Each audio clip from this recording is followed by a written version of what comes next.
আল্লাহ তাআলা বলেন বাল হুম বিলিকাই রাব্বিহিম কাফিরুন।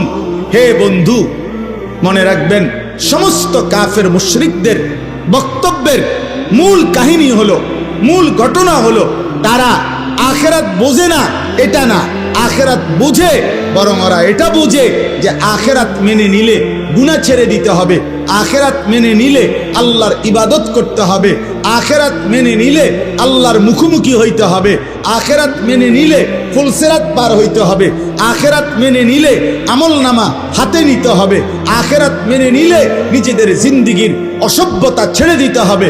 এই জন্য এগুলো চায় না, পছন্দ করে না, মানে আমার গোলামি করবে না, আমার নাফরমানি ছাড়বে না, এই জন্য বলে আল্লাহ আখিরাত করতে পারবে না। আসল কথা হইল এরাও বোঝে পারবে, কিন্তু এই বাস্তবতা ইচ্ছা করে বুঝেও না বুঝার ভান করে অস্বীকার করে। নাউজুবিল্লাহ।